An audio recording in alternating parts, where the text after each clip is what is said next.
2 weeks ago, I walked into my brother's promotion party with a carefully wrapped gift and a fake smile, and I walked out with blood in my mouth, strands of hair torn from my scalp, and every shred of dignity stomped on in front of 68 people.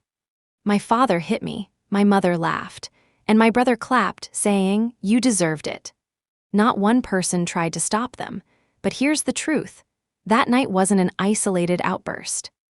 It was the breaking point of years filled with quiet theft, manipulation, and cruelty. And what happened after I made one phone call changed everything. I shouldn't have gone.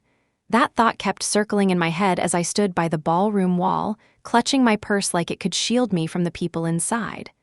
The place gleamed with marble floors and glittering chandeliers, exactly the kind of setting my parents loved, the kind I never belonged to. 68 guests, all dressed to impress, gathered to celebrate my brother's success. Daniel, the golden son, decorated, admired, always praised. And me. Just Lila, the daughter nobody cared to mention unless they needed a scapegoat. I told myself I came because it was family, and you show up for family even when they never show up for you. That was the excuse anyway. I hovered near the back, watching my mother float from guest to guest, pearls flashing, her laugh just as polished as her jewelry. My father, already holding a drink, boasted near the bar, surrounded by Daniel's colleagues. And Daniel himself soaked in the attention, like he'd been born for spotlights. "Lila," someone said as they passed, their tone strained but polite. "It's nice that you came." Nice that I came, like my presence was charity. I forced a smile and murmured, "Wouldn't miss it." Lie. Then my mother saw me. Her smile shrank, just enough for me to catch the truth beneath it. She approached, heels clicking like hammers against stone.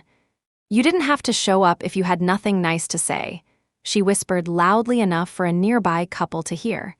They glanced at me with that mixture of pity and amusement that burned worse than open mockery. "I didn't know existing counted as commentary," I answered under my breath.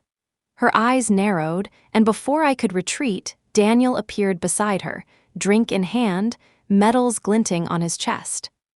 "Oh, Lila," he said too loudly, like I was an afterthought he'd almost forgotten.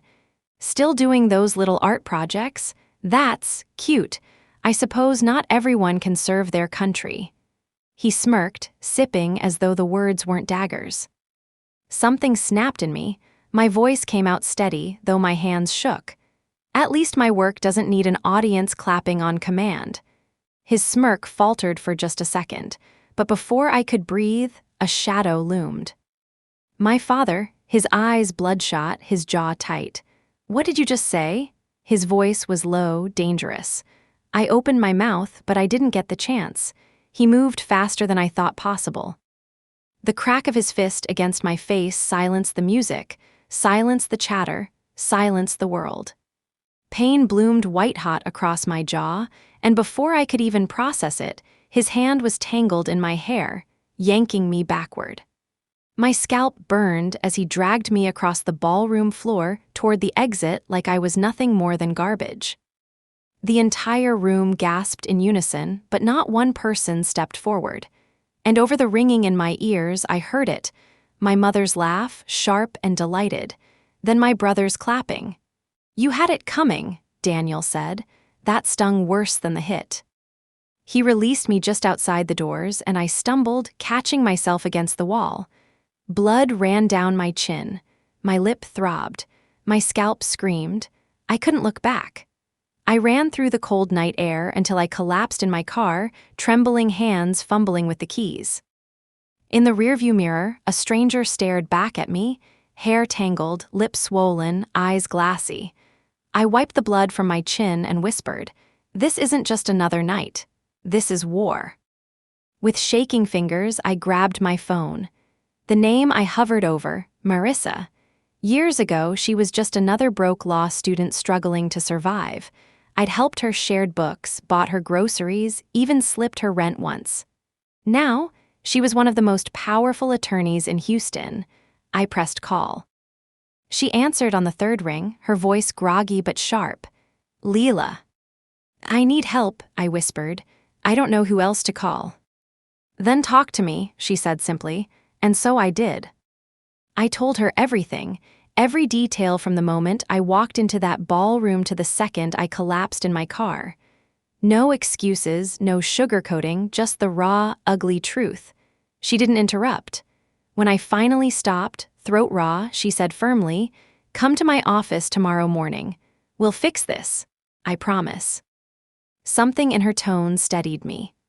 After hanging up, I made another call to Victor, my landlord, a retired detective turned pie who'd always carried a watchful kindness.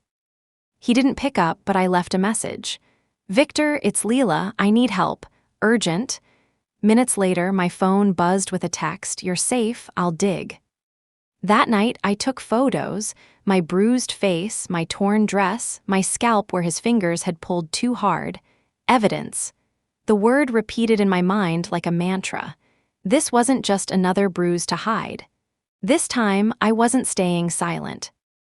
The next morning, oversized sunglasses shielding my swollen lip, I walked into Marissa's glass office downtown. She hugged me gently, then sat me across from her desk. "Tell me everything," she said, and I did. Not just about last night, but about years of being shoved aside, mocked, diminished, and beaten. "This isn't the first time he hit me," I confessed quietly. But this time there were 68 people watching, and none of them cared. Her jaw tightened. "That changes everything. First, documentation, police report, medical exam, the works, then a civil claim. And if they try to bury this, we leak it all. Someone filmed that ballroom, we'll find it." I blinked. Leak it to who? To the people they care about most. Employers, colleagues, their social circle. Their pristine image is their armor. We'll tear it off. Her words wrapped around me like steel. She handed me a card for a trauma specialist. "You've survived in silence long enough. It's time to live loud." Walking out of that office, the city felt different. Louder. Brighter. They thought I'd stay small, but if they wanted me silent, they shouldn't have broken me. 2 days later, Victor called me down to his unit. On his kitchen table sat a fat folder. "Your family," he said. "It's worse than you think." Inside were bank statements, email threads, transfers, my trust fund drained, my money funneled into Daniel's promotion, into his staged achievements. "My own money," I whispered, flipping through the pages. Victor nodded grimly. "This wasn't earned, this was theft, fraud." I snapped a photo and sent it to Marissa with 3 words: "Change of plans." That night, I drove to my parents' house. My mother opened the door, her cardigan soft, her expression sugar-sweet. Inside, my father sat stiff on the couch, Daniel lounging smugly beside him. Papers sat on the table, a non-disclosure agreement, a gag order, and hush money. "You'll sign, take a payout, and this will go away," my father said. Daniel smirked. "It was just a bruise. Why ruin everything over that?" I glared at him. "You watched me get dragged out by my hair, and you clapped." That's when I noticed the recorder hidden by the lamp. They weren't just silencing me, they wanted ammo to twist my words. I placed the papers back down. "You think I'm the same Lila you used to push around?" I leaned forward. "This isn't negotiation. This is your warning." My father's hand slammed on the table. "Don't you dare play the victim." I met his eyes. "I'm not playing anything, I'm declaring war." I turned, walked out, and never looked back. The night air hit me as I stepped off their porch, sharp and cold, but I wasn't shaking from fear anymore. My hands trembled with something else, clarity. They thought I'd roll over, take their payout, sign their gag order, and disappear. Instead, I drove straight to the old diner off the highway, the one open 24 hours where the booths smelled of coffee and decades of secrets. Marissa was already there, crisp blazer out of place against cracked vinyl seats. Victor sat across from her, broad shoulders hunched, leather jacket creaking as he shifted. He slid a manila folder across the table the second I sat down. "You need to see this," he said simply. Inside were printouts. More bank transfers, shell companies, receipts tying my father directly to siphoning money out of my trust. Daniel's entire promotion, his so-called success, was bankrolled with my stolen future. Marissa's eyes narrowed. This isn't just abuse. This is fraud, grand larceny. We can go civil, criminal, public, whatever you want. I stared at the pages, the rage inside me sharpening like glass. They thought I wouldn't notice. They thought I'd stay silent. Victor leaned forward. There's more. Someone at the party filmed it. Full video, your father hitting you, dragging you, Daniel clapping. I can get it. For the first time since that night, I smiled. Then we're going to give them exactly what they wanted, attention, just not the kind they control.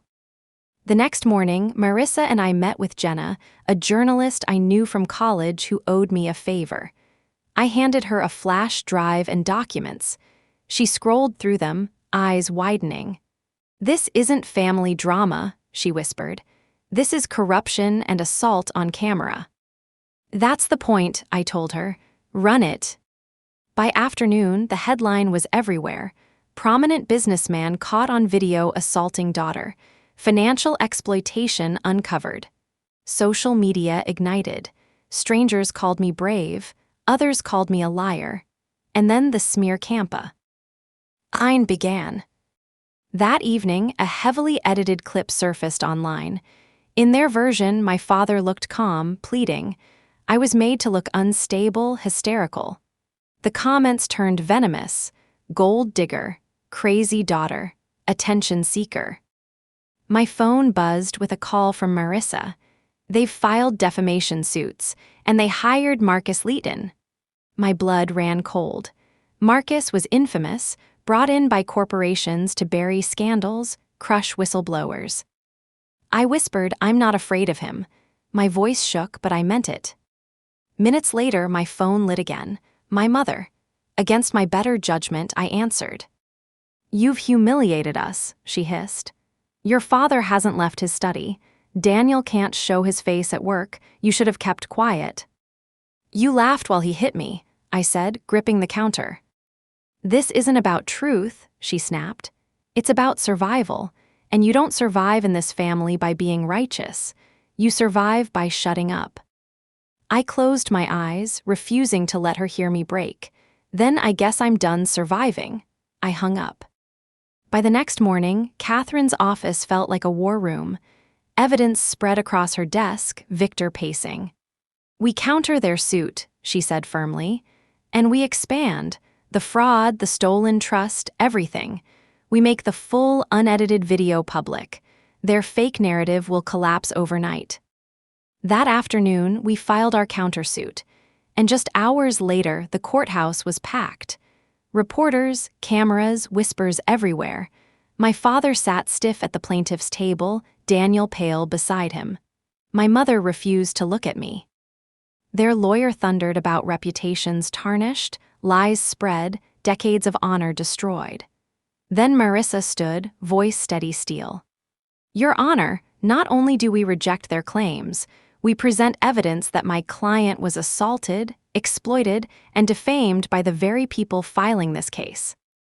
Victor stepped forward with binders of documents. Bank statements, emails, transfers, all showing my father stole from me to fund Daniel's career. Gasps rippled through the courtroom. Reporters scribbled. The judge frowned, declaring the records would be unsealed. For the first time, I saw it. My father's jaw tightening, his mask slipping. Daniel shifting in his seat, the golden boy's sheen cracking. My mother staring at the table like if she didn't look up, none of it was real. When court recessed, cameras swarmed. Marissa gave me a look and I walked to the microphones. My voice didn't shake. For years, I was branded the ungrateful daughter, the problem. But today, I stand as proof of years of abuse and theft. This isn't just about one night. This is about taking back my name. Behind me, Victor handed Jenna the full video. Within hours, it went live. The raw footage showed everything, my father's fist, his hand dragging me, Daniel clapping like it was entertainment. No edits, no spin, just truth. The fallout was immediate. My father's company lost contracts. Daniel resigned in disgrace. Their picture-perfect reputation crumbled in real time. That night, sitting in Marissa's office, she asked, "Do you feel satisfied?"